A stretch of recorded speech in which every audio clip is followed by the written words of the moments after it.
Olá, seja muito bem-vindo aqui no nosso canal do YouTube. E o assunto hoje, aqui no quadro Aflições do Dia a Dia, é uma aflição muito recorrente: a dor da perda de um animalzinho de estimação. Eles vivem menos do que a gente, então todo mundo que já teve um animal de estimação passou por isso. As opiniões se dividem um pouco aqui. Alguns acham exagerado, afinal é só um animal e não entendem a dor do outro. Outros já ostentam um longo período de luto e sofrimento pela perda de um pet, de um animal de estimação. Vamos lembrar, antes de tudo, que ninguém conhece a dor de ninguém e não podemos julgar. Aliás, foi essa mesma orientação de Jesus: não julgar para não ser julgado. Então, vamos ter com relação àquele que sofre pela perda de um animalzinho empatia, solidariedade, compreensão e apoio. Porém, para que esta dor ela possa ser minimizada, para que a gente possa se esclarecer, vale aqui o assunto, o tema e o que a doutrina espírita tem a dizer sobre isso. A doutrina espírita vai nos explicar que Deus cria os espíritos simples e ignorantes. Isso significa simples mesmo, e que através de encarnação em encarnação vamos evoluindo até o ponto em que habitamos corpos humanos. Neste momento, adquirimos discernimento, capacidade de discernimento entre o bem e o mal. Adquirimos livre-arbítrio. Começamos a ser responsabilizados por nossa escolha e então sofremos os efeitos da lei de ação e reação. Antes disso, não. O espírito ainda é muito primitivo, não tem esta capacidade de discernimento entre o bem e o mal, embora vá evoluindo pouco a pouco, intelectualmente, racionalmente e também nos seus sentimentos. Ninguém pode negar o amor que um cãozinho demonstra pelo seu dono, mas ainda é um amor muito primitivo, é muito animal ainda. Ele vai se elaborar até se transformar num amor mais abrangente, menos apegado, que é o que nos espera lá na frente. A questão 540 do Livro dos Espíritos traz uma frase que eu gosto muito e que ilustra tudo isso que eu já falei. Diz assim: tudo se encadeia na natureza, do átomo ao arcanjo, que também começou por ser átomo. Mas eles explicam que a distância que existe entre a alma dos animais e a alma humana é a mesma que separa a alma humana de Deus.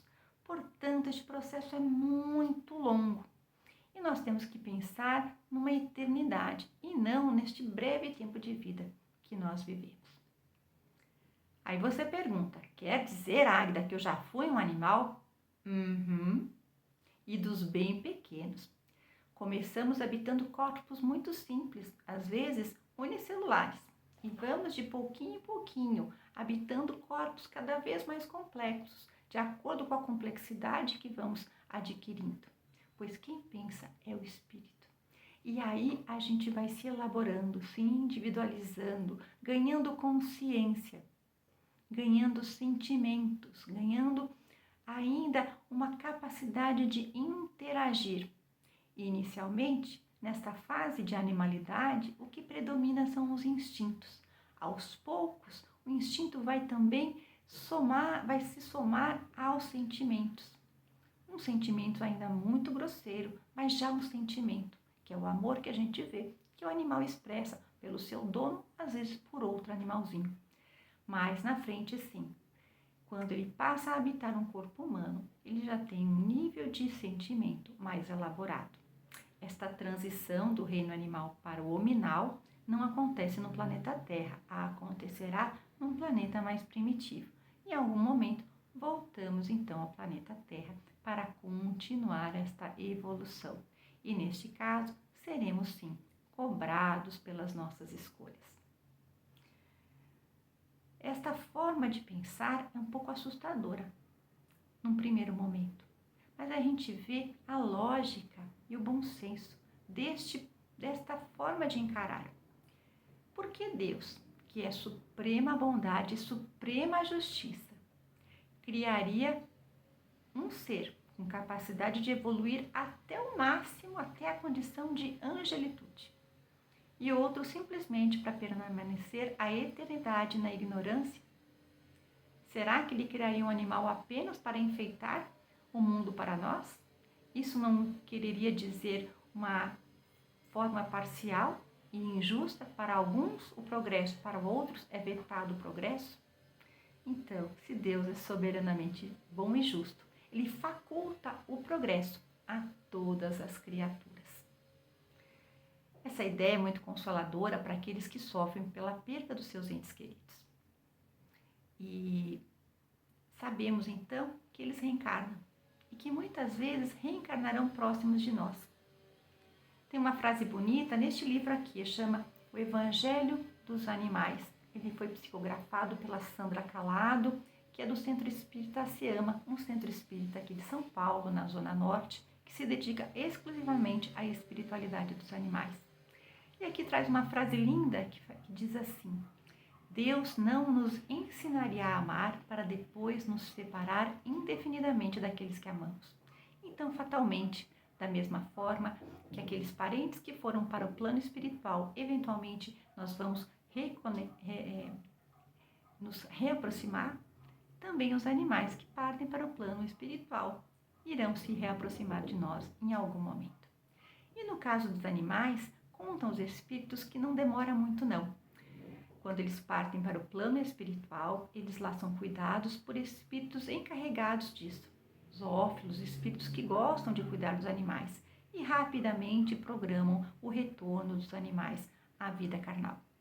Algumas exceções acontecem, a gente pode ver no livro do André Luiz, o autor espiritual, né, do livro Nosso Lar, psicografado pelo Chico Xavier, em que ele descreve uma cena de uma caravana que volta do umbral, e que nesta caravana existem mulas que puxam carroças onde se transportam os espíritos ainda sem capacidade de se movimentar e que também são acompanhados por grandes cães.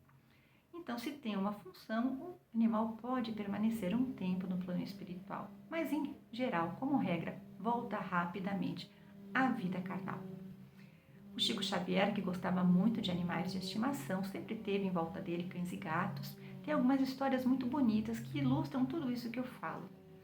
No livro A Questão Espiritual dos Animais, da autora Irvênia Prada, ela conta uma história do Chico, em que ele tinha um cão que chamava Dom Pedrito.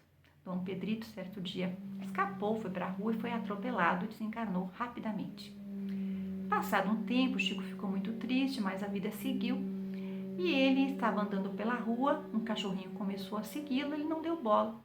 Aí o Emmanuel apareceu para ele e fala: Chico, tá vendo esse cachorrinho? É o Dom Pedrito que voltou para você. Ele então pega o cachorrinho e leva para casa. Outras histórias parecidas você pode ver também no livro Chico Xavier, Os Amigos dos Animais, escrito pelo autor Carlos Bacelli, que conviveu muito com Chico. Ele também vai contar histórias bem bonitas, como a do cachorro Brinquinho, que depois de ter desencarnado, voltou para perto do Chico. O Chico reconheceu o Brinquinho naquele cachorro, por quê? Aquele novo cachorro, porque ele tinha pintas iguais ao primeiro, tinha hábitos iguais ao primeiro, tinha até as manias do primeiro Brinquinho. Então ele tinha certeza de que era o Brinquinho que tinha voltado para ele. Tudo isso nos conforta o coração e nos faz ter uma relação menos sofrida com a perda dos nossos animais de estimação. Também revela a importância de nós cuidarmos do aspecto espiritual, da saúde espiritual dos pets. Então, a água fluidificada que nos serve pode ser servida a eles. As vibrações que fazemos pela cura, pelo benefício do outro, pode ser feito pelos nossos animais. O passe espiritual, nos casos que se dedicam a isso, também é um recurso muito bom, principalmente para aqueles que já estão bem idosos e doentes. Aí uma melhora, um bem-estar maior. Na nossa casa, fizemos eventualmente o passe dos animais apenas como uma forma de chamar atenção para a questão. A gente não tem isso como rotina. Mas no Aciama, por exemplo, lá na Zona Norte, é possível sim levar o seu cãozinho para o passe.